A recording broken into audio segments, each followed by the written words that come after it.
بدن کی صفائی سے متعلق اسلامی شریعت کے سکھائے ہوئے آداب کا تذکرہ شروع کیا تھا۔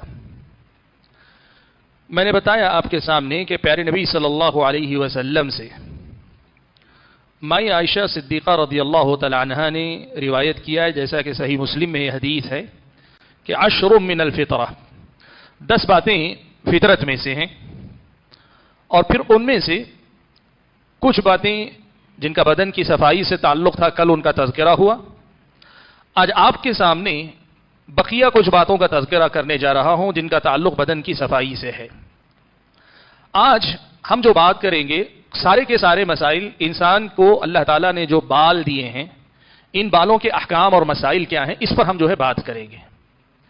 اسلامی شریعت کے مطابق انسان کو اللہ تبارک و تعالیٰ نے جو بال دیے ہیں وہ 3 قسم کے ہیں۔ ایک قسم کے بال ایسے ہیں کہ جن کا نکالنا واجب اور ضروری ہے، وہ رکھ نہیں سکتا آدمی۔ دوسرے قسم کے بال وہ ہیں کہ جن کو نکالنا جائز نہیں ہے، جن کو نکالنا یا کاٹنا نکالنا جائز نہیں ہوگا۔ اور تیسرے قسم کے بال وہ ہیں کہ جن کو آدمی رکھنا چاہے تو رکھے، یا کسی ضرورت کے تحت یا ایسے ہی نکالنا چاہے تو اسے انسان کو اختیار ہے۔ تو انسان کے جسم میں اللہ تعالیٰ نے بال جو دیے ہیں، چاہے سر کے بال ہوں، آپ کو پتا ہے انسان کے جسم کے حتیٰ کہ یہ ہاتھ پر یا آپ کے رواں جو آتے ہیں، یہ چہرے پر بسا اوقات روں، یہ سارے کے سارے ان 3 حصوں میں بٹ جاتے ہیں، جو 3 حصے میں نے آپ کے سامنے بیان کیے۔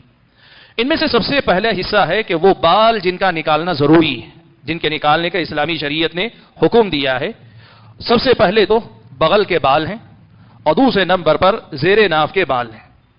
یہ دونوں کے دونوں، مرد و عورت دونوں کو پوری طریقے سے نکالنا ہے۔ اور تیسری قسم کے بال جو صرف مردوں سے متعلق ہیں، وہ ہیں مونچھ کے بال۔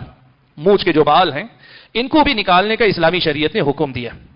جہاں تک کہ پہلی 2 قسم کے بال ہیں جن کو نکالنے کا اسلامی شریعت نے حکم دیا ہے، ان کو حدیث کے الفاظ میں یہ الفاظ آئے ہیں کہ بغل کے جو بال ہیں ان کو اکھاڑا جائے، اکھاڑ کر نکالا جائے۔ نتف الابط کے الفاظ اللہ کے نبی نے استعمال فرمائے، اور وہی زیر ناف کے لیے حلق، مونڈنے کا لفظ اللہ کے نبی صلی اللہ علیہ وسلم نے استعمال کیا۔ اہل علم نے لکھا ہے کہ بغل کے بال نکالنے کا صحیح طریقہ یہی ہے کہ جب بال آنے شروع ہو تو آدمی کھینچ کر نکالنا شروع کرے، تو اس کا فائدہ یہ ہوتا ہے کہ بال زیادہ بڑھتے نہیں ہیں، پھر آدمی کو رفتہ رفتہ بال یا تو ختم ہو جاتے ہیں یا بہت کم بال آتے ہیں، جس کی وجہ سے بار بار صفائی کی نوبت نہیں آتی ہے۔ لیکن اگر کوئی آدمی اکھاڑنے میں درد بھی ہوتا ہے، تکلیف ہوتی ہے شروع میں، جب آدمی کو عادت نہ ہو، تو اگر اس کے بجائے کسی اور ذریعے سے نکالنا چاہے، جیسے موڑنا چاہے، یا پھر یہ کہ پرانے زمانے میں ایک قسم کا چونا آتا تھا جس کے ذریعے بال نکالتے تھے، جو آج نئے زمانے میں آپ کو پتا ہے مختلف قسم کی دوائیاں، ادویات وغیرہ لوگ استعمال کرتے ہیں، ان میں سے کوئی بھی شکل استعمال کی جائے تو جائز ہے۔ ایسے ہی دوسری قسم کے بال بھی ہیں، مونڈنے کا حکم ہے، لیکن اگر کوئی دوسرا ذریعہ بھی استعمال کر کے وہ بال ہٹا دیے جائیں تو کوئی حرج کی بات نہیں ہے۔ جہاں تک مونچھ کے بال ہے، اسلامی شریعت نے اس بات سے منع کیا کہ بال آدمی کو مونچھ کے بال نہیں بڑھنے چاہیے، یعنی اتنی موٹی مونچھ نہیں رکھنی چاہیے یا اتنے لمبے بال نہیں رکھنے چاہیے جو آپ کے ہونٹ تک اتر کر آئے۔ اس طرح کہ آپ کچھ کھائیں تو وہ بال لگیں، کچھ آپ پانی پیئیں تو وہ بال لگیں، ایسا اسلامی شریعت نے مونچھ رکھنے سے منع کیا گیا۔ اب کتنی مونچھ زیادہ سے زیادہ رکھی جا سکتی ہے یا کیسے مونچھ کو نکالا جائے، حدیث کے الفاظ میں اللہ کے نبی صلی اللہ علیہ وسلم نے کہا قص الشارب، کاٹنا، مونچھ کو کاٹنے کا اللہ کے نبی صلی اللہ علیہ وسلم نے حکم دیا، یعنی قینچی سے کاٹنا۔ اور ایک اور لفظ استعمال ہوا احف الشوارب، احف الشوارب، یعنی احفاء کا معنی ہوتا ہے کسی چیز کو جڑ سے کاٹیں تو اس کو جو ہے احفاء کہتے ہیں۔ اب اس لفظ کے سمجھنے میں اہل علم کی 2 جماعتیں، ایک جماعت اہل علم کی یہ کہتی ہے کہ آپ اپنی قینچی سے جتنے نیچے تک جڑ سے کاٹ سکتے ہیں مونچھ کاٹ دیں آپ اپنی، اور وہیں امام مالک رحمۃ اللہ علیہ یا دیگر اہل علم کے پاس یہ موقف ہے کہ اللہ کے نبی صلی اللہ علیہ وسلم کے حکم کے مطابق قینچی سے بال کاٹنے چاہیے اتنا ہی، جڑ سے کاٹنے کا مفہوم نہیں ہے۔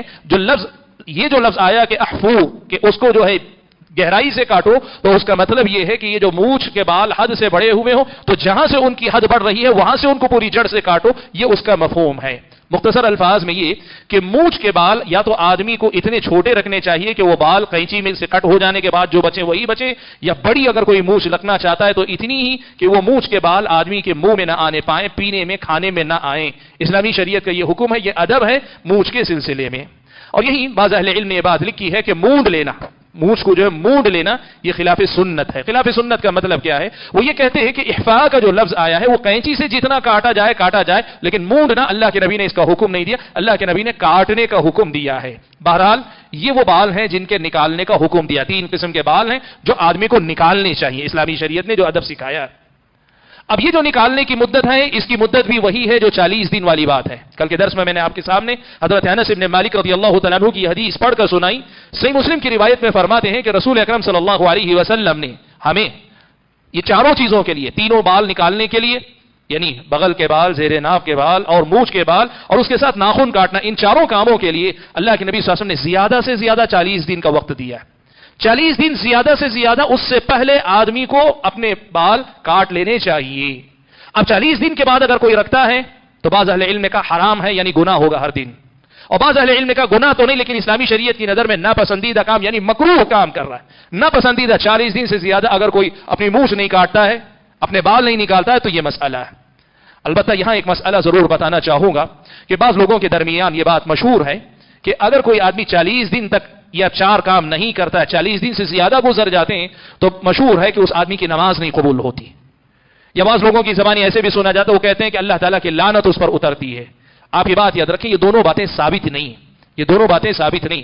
ہاں اہل علم نے یہ کہا ہے کہ اللہ کے نبی نے جب مدت متعین کر دی، اس مدت کے بعد بھی باقی رکھنا یہ اللہ کے رسول کی مخالفت ہے، یہ حرام ہے. اور اگر حرام ہے تو پھر آپ گنہگار ہوگی، یہ بات ہے. لیکن نماز قبول نہیں ہوگی یا اللہ کی لعنت برستی رہے گی، یہ بات ثابت نہیں ہے. تو یہ پہلے قسم کے بال ہیں جن کا نکالنا ضروری ہے. ان میں سے 2 مرد و عورت میں ہیں اور تیسری چیز صرف مردوں سے متعلق ہے.